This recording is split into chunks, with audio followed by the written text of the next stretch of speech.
Hadir bersama kami dari Kemenkeu pada hari ini adalah saya sendiri Menteri Keuangan, para wamen, ada 3 wamen di tempat kami, Sekjen, Irjen, para dirjen dan kepala badan, para staf ahli Menkeu, para pimpinan BLU atau Badan Layanan Umum dan jajaran, dan juga Anda siapa? Pak Sekjen kami, Pak. Dia suka protes kalau nggak disebut namanya, Pak. Harus khusus katanya. Yang terhormat pimpinan dan anggota Komisi 11 DPR RI, pertama, kami akan menyampaikan peran APBN untuk stimulus ekonomi dan mewujudkan kesejahteraan. Yang terhormat pimpinan dan anggota Komisi 11 DPR RI, sebagai negara dengan sistem ekonomi terbuka yang selalu kita cermati dan kita pantau adalah dinamika perekonomian global dan dampak rambatannya kepada ekonomi domestik. Saat ini tekanan terhadap perekonomian global mulai sedikit mereda, namun risiko ketidakpastian tetap perlu diwaspadai. Ketidakpastian global utamanya dipengaruhi oleh perang dagang, konflik geopolitik yang memanas, ancaman keamanan global di mana negara-negara berlomba memperkuat cyber dan nuklir yang jika tidak dikelola dengan bijak akan menjadi masalah serius di kemudian hari. Hal ini meningkatkan fragmentasi dan proteksionisme yang mengganggu rantai pasok sehingga meningkatkan volatilitas harga komoditas, tekanan terhadap suku bunga, dan nilai tukar. Ini harus kita antisipasi dan mitigasi semaksimal mungkin. Meskipun tarif tinggi dari Amerika Serikat diberlakukan terhadap berbagai negara, sejumlah negara masih menunjukkan resiliensi dari sisi pertumbuhan ekonomi. Hal ini terlihat ketika kebijakan tarif diumumkan pada bulan April, aktivitas perdagangan dan produksi tetap berlanjut. Indonesia dari sisi perekonomian domestik juga menunjukkan adanya resiliensi terhadap tekanan ketidakpastian global, berada di kelompok negara-negara yang resilien. Meskipun demikian, kewaspadaan tetap diperlukan untuk mengantisipasi dampak lanjutan dari dinamika eksternal tersebut. Resiliensi ekonomi hingga triwulan kedua tahun ini diperkirakan berlanjut dengan pertumbuhan lebih tinggi tahun depan. IMF pada rilis Juli 2025 memproyeksikan pertumbuhan global lebih optimis dengan tumbuh 3% year on year di tahun 2025. Ini naik sebesar 0,2 percentage point dari prediksi sebelumnya dan naik 0,1 percentage point ke 3,1% pada tahun 2026. Ekspektasi penurunan Federal Fund Rate juga mendukung proyeksi pertumbuhan ekonomi yang lebih optimis dan berpotensi mendorong aliran modal kepada emerging market. Tren pelonggaran moneter untuk mendukung aktivitas ekonomi di tengah stabilitas inflasi di level global diperkirakan turut memberikan dampak positif bagi domestik sehingga prospek pertumbuhan ekonomi yang lebih tinggi dapat kita wujudkan. Sejalan dengan perkembangan global yang mulai memberikan sinyal pemulihan, perekonomian Indonesia tetap resilient, terrefleksi pada ekonomi triwulan 2 2025 yang tumbuh sebesar 5,12% year on year, utamanya ditopang oleh masih kuatnya konsumsi rumah tangga, meningkatnya investasi, dan terjaganya kinerja ekspor-impor. Di sisi lain, sektor kontributor utama bagi perekonomian yaitu manufaktur tumbuh kuat, didukung hasil dari hilirisasi yang memberikan nilai tambah lebih besar di samping permintaan domestik yang masih tinggi. Pertumbuhan ekonomi yang resilient ini menjadi modal untuk mendorong agar pertumbuhan ekonomi ke depan dapat tumbuh lebih tinggi dan menuju 8% dalam jangka menengah. Pada tahun 2026, pertumbuhan ekonomi ditargetkan dapat mencapai 5,4% dengan konsumsi rumah tangga yang masih menjadi kontributor utama diperkirakan tumbuh 5,2%. Investasi ditargetkan tumbuh 5,2%, diwujudkan melalui penguatan peran Danantara untuk akselerasi investasi yang produktif pada sektor-sektor yang bernilai tambah tinggi dan yang berorientasi ekspor. Dampak lanjutannya, ekspor diharapkan tumbuh lebih tinggi dengan nilai tambah yang diberikan. Ini ditargetkan tumbuh hingga 6,7%. Di samping pertumbuhan yang resilient, inflasi juga dapat dikendalikan dalam rentang target 1,5% hingga 3,5%, sehingga daya beli masyarakat tetap terjaga dan tetap memberikan margin keuntungan juga bagi produsen. Slide-nya ke inflasi. Slide. Inflasi dulu. Pemerintah terus berkomitmen bahwa stabilitas harga pangan menjadi prioritas yang harus dikendalikan.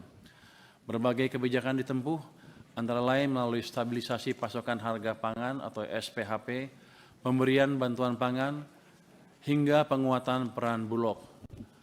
Bulog didorong berperan menjaga stok pangan yang handal, sehingga efektif untuk menstabilisasi harga sekaligus mampu melindungi petani di harga yang wajar, sehingga kesejahteraan petani dapat meningkat. Dibandingkan berbagai negara, Indonesia dengan kebijakan yang koordinatif, baik dengan Bank Indonesia, KL terkait, dan pemerintah daerah mencatatkan inflasi yang lebih terkendali dibandingkan banyak negara. Banyak negara masih berupaya untuk mencapai level inflasi yang ideal. Tadi ke skip satu slide. Ini ke skip yang slide APBN sebagai katalis. Slide 6. Jadi saya balik lagi nih. Ini belum. Oh, Satu lagi. ini. Naik. Oh, ini. Saya masih balik sedikit ke belakang, Pak. Ada yang terlewat rupanya. Slide nomor 6. Slide nomor 6. Slide nomor 6. Oh, kok beda. 7. 6. Tuh. Filenya. Maaf Pak Ketua. Ini rupanya kalau menteri baru tiba-tiba ada kesalahan juga di sini, di slide sini. Masuk ke Zoom. Oh, linknya di habis growth. Tadi habis growth terus ini. Kelewat tuh gue.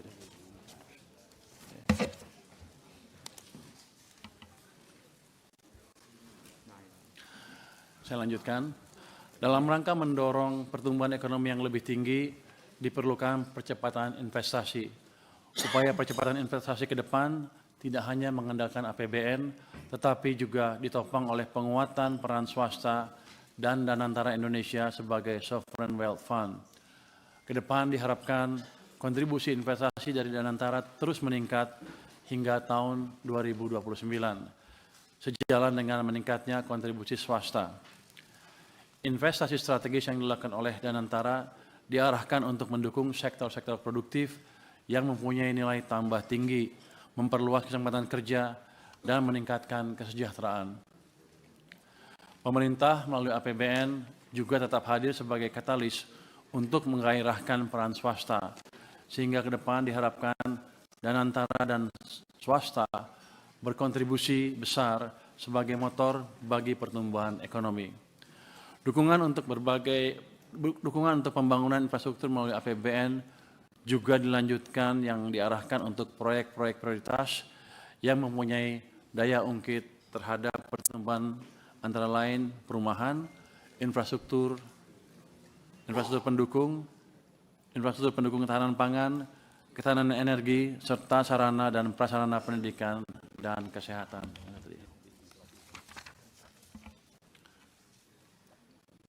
Ini sudah next. Kinerja neraca perdagangan hingga saat ini masih konsisten surplus dalam 5 tahun terakhir. Akumulasi neraca perdagangan sejak Januari hingga Agustus 2025 mencapai 29 miliar dolar, tumbuh signifikan sebesar 52,6% dibandingkan periode yang sama tahun lalu. Jadi ini menggambarkan global ekonominya nggak seburuk yang dibayangkan orang dan mesin-mesin ekspor kita siap untuk mengisi kebutuhan ekonomi global. Jadi pertumbuhannya amat signifikan 52,6%. Kinerja neraca perdagangan ditopang ekspor yang secara kumulatif dari Januari hingga Agustus 2025 mencapai 185,3 miliar dolar, tumbuh 7,8% dibandingkan tahun lalu. Sementara itu, impor tercatat 156,3 miliar dolar, tumbuh lebih rendah dari pertumbuhan ekspor di 2,3%. Ini mencerminkan ekonomi domestik yang aktif baik dari sisi konsumsi maupun produksi, termasuk aktivitas impor yang mendukung produksi barang-barang untuk tujuan ekspor. Kinerja tersebut turut ditopang tarif resiprokal untuk Indonesia sebesar 19%, ini lebih kecil dari banyak negara.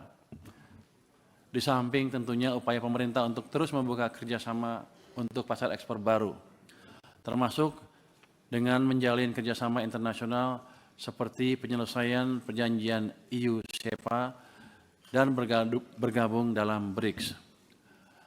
Dari sisi komoditas, ekspor terutama ditopang produk industri pengolahan, antara lain CPO dan turunannya, serta besi baja yang tumbuh kuat. Di tengah gejolak global, kinerja instrumen keuangan terus membaik dan kepercayaan investor juga terus pulih. Hal ini terefleksi pada tekanan pada rupiah yang mereda dan kinerja SBN dengan yield yang terus turun. Surplus neraca perdagangan menopang kinerja rupiah. Di samping neraca perdagangan yang konsisten surplus, konversi falas ke rupiah oleh ekspor dalam rangka pemenuhan kebijakan pemerintah mengenai devisa hasil ekspor atau DHESDA turut mendukung meredanya tekanan pada nilai tukar rupiah. Aliran masuk modal asing ke pasar SBN yang mencapai 77,02 triliun rupiah per 4 September 2025 menjadi faktor positif tambahan bagi rupiah. Perkembangan ini sekaligus menjadi cerminan kepercayaan investor terhadap fundamental ekonomi Indonesia yang masih kuat di tengah dinamika ekonomi global dengan tata kelola fiskal yang prudent. Dari sisi pricing, yield SBN tenor 10 tahun berdenominasi rupiah menguat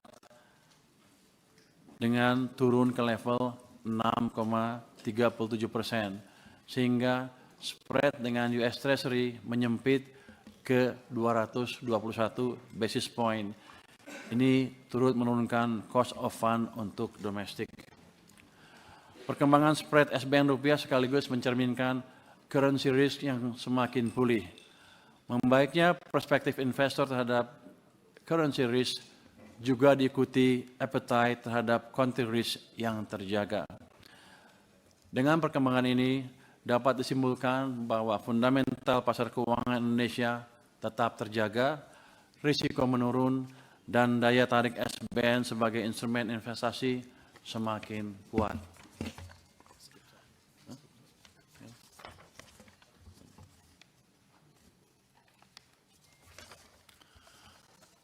Pertumbuhan yang resilien dan terjaganya stabilitas ekonomi berkontribusi besar dalam menopang perbaikan kesejahteraan masyarakat. Melalui pertumbuhan dan stabilitas ekonomi berdampak pada penciptaan tambahan 3,59 juta lapangan kerja di tahun 2025, sehingga secara agregat berimplikasi pada penurunan tingkat pengangguran terbuka menjadi 4,76% dari tahun lalu yang sebesar 4,28%, serta penurunan kemiskinan ke level 8,47% dari sebelumnya di level 9,03%. Pimpinan dan anggota Komisi 11 DPR RI yang terhormat, dengan mengucap syukur Alhamdulillah dalam 10 bulan pemerintahan Bapak Prabowo, kinerja ekonomi dan implementasi kebijakan fiskal kita berjalan dengan baik. walaupun masih banyak pekerjaan rumah yang perlu disempurnakan. Dalam 10 bulan terakhir, di tengah ketidakpastian global, perekonomian Indonesia tetap dapat dijaga stabil. Kesejahteraan rakyat meningkat dan berbagai program unggulan sudah menunjukkan manfaat yang nyata bagi masyarakat dan perekonomian. Beberapa capaian sebagai berikut, antara lain, pertumbuhan ekonomi pada triwulan 2 2025 dapat tumbuh 5,12% year on year, inflasi terkendali di level rendah, rasio utang termasuk yang terendah di G20 di kisaran 39,8%, neraca perdagangan surplus, defisit APBN terkendali dalam batas aman sebesar 2,78% PDB untuk Outlook 2025. Stok beras lebih dari 4 juta ton. Program-program unggulan antara lain MBG, Sekolah Rakyat, revitalisasi sekolah, cek kesehatan gratis sudah memberi manfaat yang nyata bagi masyarakat. Dengan mencermati dinamika perekonomian dan tantangan yang dihadapi, maka strategi ekonomi dan fiskal 2026 diarahkan untuk mendukung kedaulatan pangan, energi, dan ekonomi dalam rangka menuju Indonesia yang tangguh, mandiri, dan sejahtera.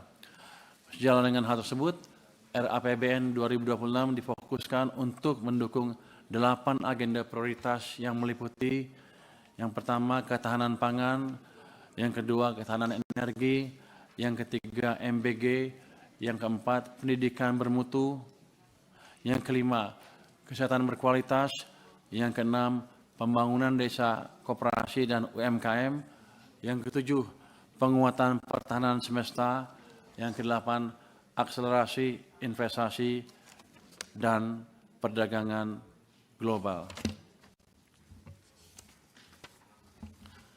Sejalan dengan hal tersebut, agar APBN mampu merespon dinamika perekonomian dan menjawab tantangan serta mendukung agenda pembangunan, maka APBN akan terus dijaga agar tetap sehat dan berkelanjutan. Untuk itu, sejumlah strategi akan ditempuh. Yang pertama, kita akan meningkatkan belanja yang berkualitas dengan mendorong agar belanja berfokus pada 8 agenda prioritas tadi, efisien produktif dan sinergi sehingga dapat memberi manfaat yang nyata bagi masyarakat dan perekonomian. Kemudian kita akan optimalisasi pendapatan negara dengan tetap menjaga iklim investasi dengan mendorong efektivitas reformasi perpajakan untuk meningkatkan kepatuhan, mendorong agar sistem perpajakan kompatibel dengan struktur perekonomian dan sistem perpajakan global, sehingga mendorong optimalisasi pengelolaan sumber daya alam, aset negara, dan inovasi layanan. Strategi berikutnya adalah mendorong pembiayaan yang inovatif dan berkelanjutan. Hal ini ditempuh dengan mengendalikan utang dalam batas aman, mensinergikan peran Danantara untuk akselerasi investasi produktif, dan memanfaatkan sisa anggaran lebih atau SAL untuk mengantisipasi ketidakpastian, serta memperkuat koordinasi dan kolaborasi kebijakan fiskal, moneter, dan sektor keuangan dalam mendukung stabilitas ekonomi dan penciptaan lapangan kerja.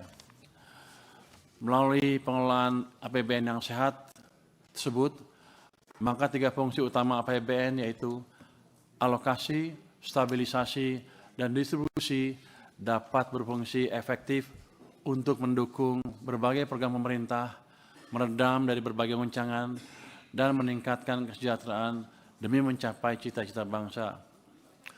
Indonesia yang tangguh, mandiri, dan sejahtera.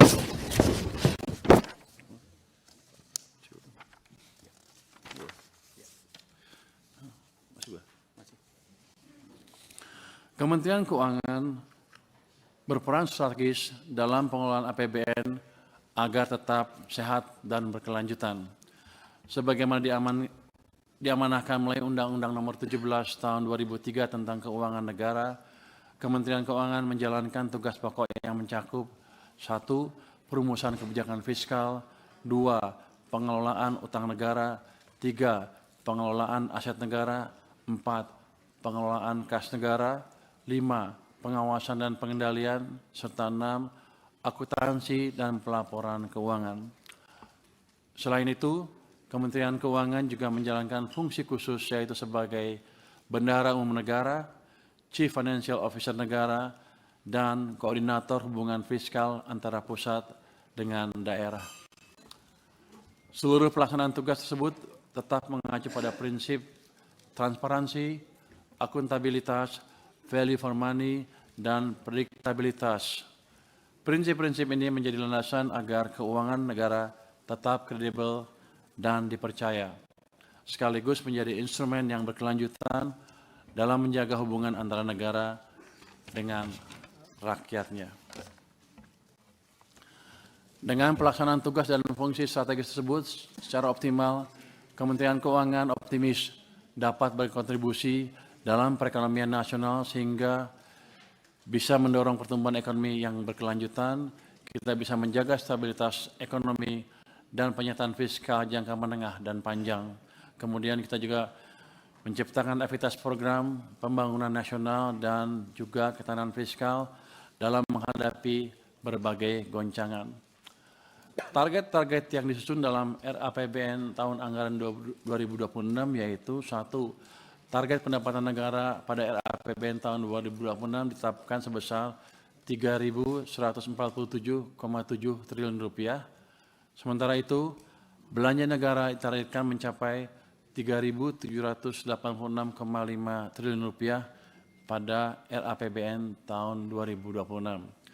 Adapun target pembiayaan pada RAPBN tahun 2026 adalah sebesar Rp638,8 triliun. Semua akan dikelola secara prudent dan profesional. Apabila dilihat berdasarkan sumber daya dan pengelolaan APBN, rasio belanja Kementerian Keuangan terhadap dukungan penerimaan serta pengelolaan belanja negara semakin efisien dari tahun ke tahun.